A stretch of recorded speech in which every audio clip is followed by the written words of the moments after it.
This is Miss Helen, a 1967 Cheoy Frisco Flyer sailboat. And my task, starting with this video, is to do some maintenance work on this exterior Brightwork. This is all original teak, and as anyone who knows sailboats knows, Cheoy were built in Taiwan during the heyday of teak, basically. And so they used lots of teak. Teak was cheap to them back then. And it's beautiful, but it needs a lot of maintenance. And this is all the original trim on this boat that the owner restored from a very weathered state. It looked like this. And this is where we are now. I have no idea how much varnish is on this. The owner did this. He says it's been a while since there's been any maintenance coats on this. And it looks at, there's quite a few bare spots like this, the top of the eyebrow where it's worn off. And the general state of it is not too bad, but it's definitely time for some maintenance. Probably a little overdue. So that's what I'm going to do. We're not going crazy on this, just fairly aggressive sand to smooth it up a bit. And then I think two maintenance coats of varnish will be sufficient for the way this boat's used and for the condition it's in. I mean, the wood underneath here is fairly rough. It got so weathered, so it's not that smooth. And the temptation is to put on 1,000,000 coats of varnish and block sand it so that it's perfect and build up some more varnish. I mean, that would be nice, but that would take a lot of time. We're not doing that. I shouldn't even mention it, honestly, because I don't want to do that. As nice as it would look. And the temptation is there. But that's not what we're doing here. It's really in fairly good shape. A good sanding and a couple coats is going to go a long way on this. I've got that dead light out, as you probably know, from fixing some leaks. That'll go back in before the varnish. These rails, again, signs of just wearing away on the corners, the usual stuff. But, you know, it's mostly adhered. And, you know, we could get into a whole thing with this, but we're not going to. It's obviously not perfect, but it wasn't perfect to begin with. So we're going to just sand and varnish. I think I'm going to start with 120 just to kind of get through some of the thicker parts of this varnish. I mean, it's,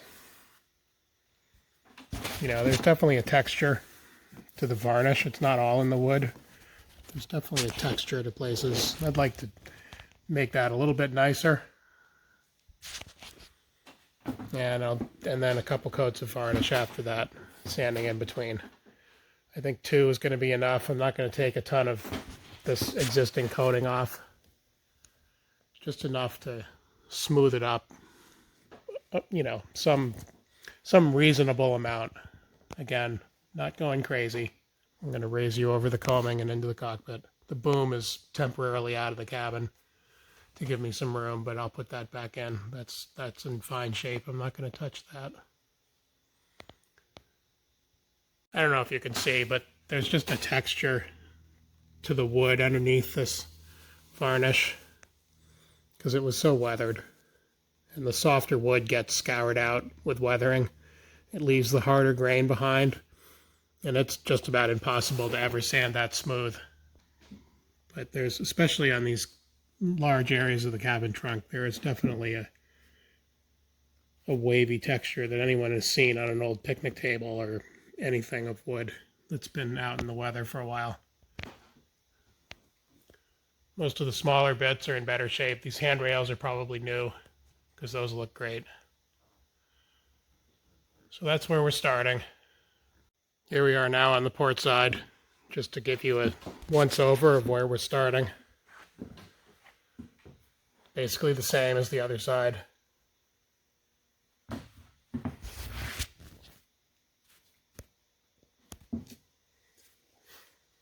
I'll start by putting a little touch-up varnish on the bare spots once I sand it, like here.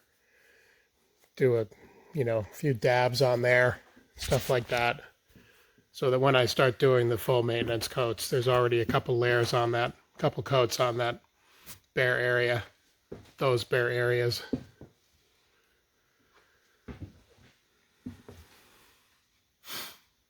Big check in the veneer there. This is just veneer. It's a thick veneer. It's like 3/8 at this time. You can see that on the other side. It's solid teak.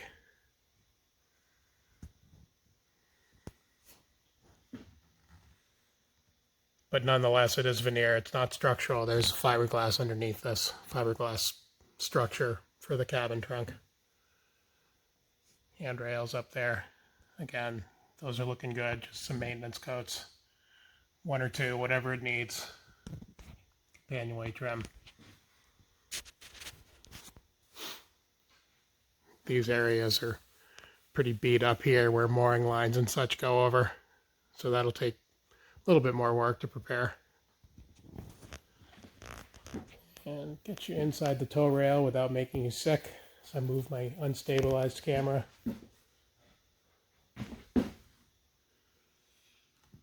Fortunately, it's mostly in sound condition, so I don't have to go crazy on this. I would not want to do a strip and refinish on this. But it's going to look pretty good when we get this looking shiny again with a couple nice new coats.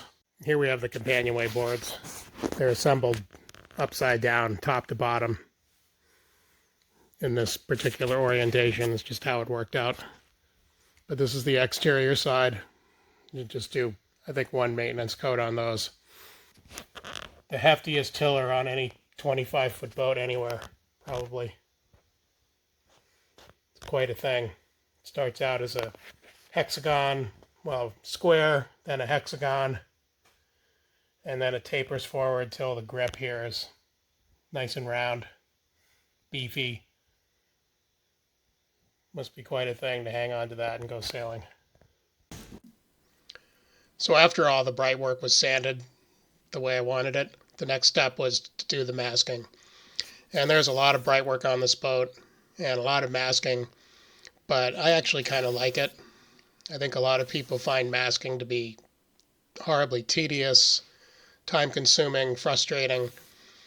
Some of that is just how you go about taping. I mean, with experience, you learn that you can stretch the tape out and steer it and get it into the shape you need very quickly and easily, like here. But I enjoy it. After a lot of the dirty work and loud work that I do, sanding and that sort of thing, I find taping to be quiet and clean and quite relaxing. And I look forward to doing it because I always take it as its own job. I don't come in and try to tape the day that I want to put varnish on this boat. I'm doing this at least a day before. It's actually quite a bit before because I took some time off. But I like doing it as its own job. You don't have to rush it. You take as much time as it needs. You get the taping done. And then when it's all done, then you start to think about scheduling the actual finish work that you're planning to do, whether it's painting or varnishing or whatever else it might possibly be. So if you look at it that way, I think taping is a much more enjoyable thing. I guess it doesn't hurt that I get paid to do it, so that certainly makes possibly an onerous job less so. But that said, I still like it. So with the taping you see here, what I didn't show was taping up on the coach roof, all the handrails around the trim. And I have to say, taping handrails is not my favorite thing. There's a lot of tape involved. You have to get around every little piece, and that gets a little tedious, even for someone who likes taping. But I like doing the broad areas, like these decks and the windows. It's kind of fun. once I had the taping done, it was time to move on to the maintenance coats of varnish. And I planned 2 coats on this boat, and I did those coats over 3 days. One day for one coat, and then I sanded a different day. And that took long enough that I didn't want to try to do all the varnish on the same day. So I did the second coat of varnish on a separate day. So 3 elapsed days to do this Brightwork. And I started up on deck, as you saw, and did all that trim and the cockpit combings. And then I moved out to my staging, did the sides of the cabin trunk, and finally the tow rail and rub rail on each side. Good morning. We're back on Miss Helen. And now I've completed the maintenance coats of varnish. I did 2 coats on all the Brightwork on deck. Everything you can see, and more that you can't see right at the moment. And I'm really pleased how it came out. I mean, we know the wood underneath is imperfect. It's nearly 60 years old, and it had a tough life for a while where the boat was neglected and weathered, but it's come back pretty well under the current ownership. And I think this might be the first time that maintenance coats have been done on this Brightwork in quite a while. So they really spruced it up, in my opinion. Good fresh varnish just always makes me happy. It always looks so nice, and this boat's no exception. We can easily overlook the little flaws in the old wood.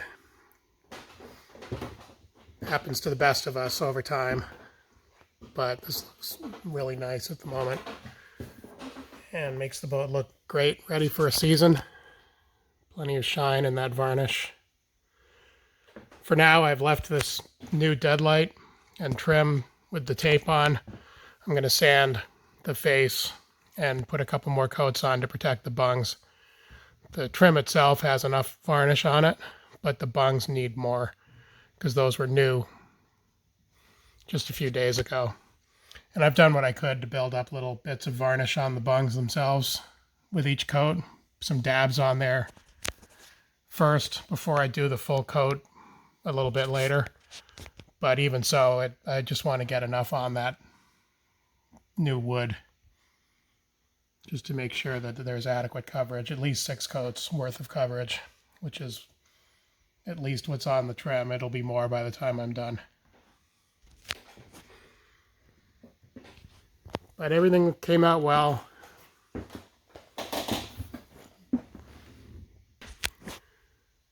Handrails, all the little trim around some of the hardware, the mast step, some other little pieces. But yeah, I'm happy with this. It looks great.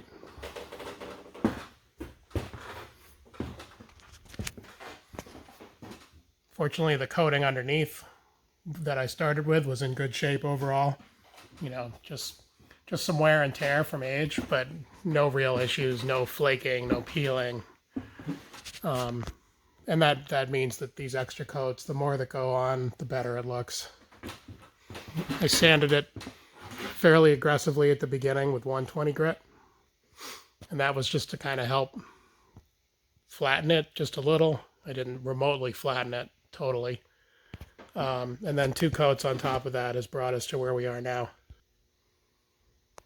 I did all the companionway trim, handrails, everything you see that's bright has been varnished in this go-around. 2 coats. And that's more than adequate for maintenance varnish. When the existing coating is heavy enough and in decent enough shape like this was.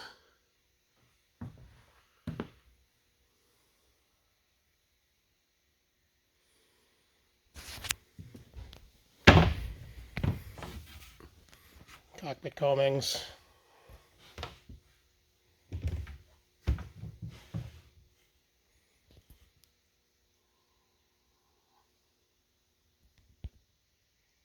View from the foredeck.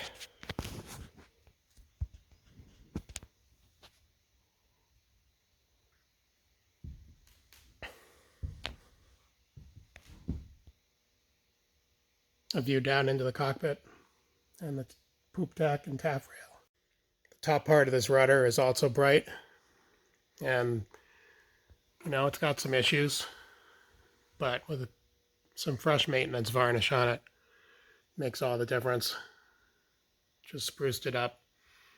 Looks fresh and shiny and nice.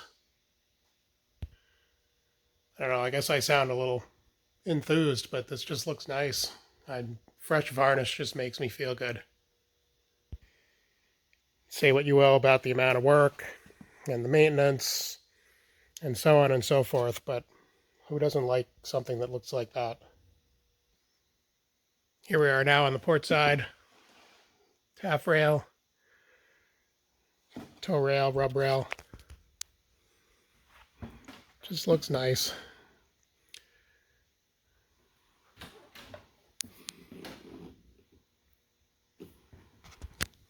Just shows you don't have to have perfect conditions underneath to have something that looks good in the end. And yeah, it'd be nice if all this wood was perfectly flat, perfectly unstained, no checks, no grain showing, etc. But considering what this has been through, this looks excellent at this point. And sometimes you just live with the flaws. There aren't a lot of perfect antiques out there. And we learn to love the character.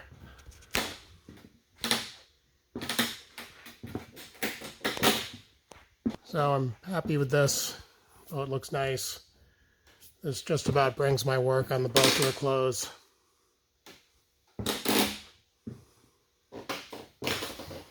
But it just feels nice to look at her now.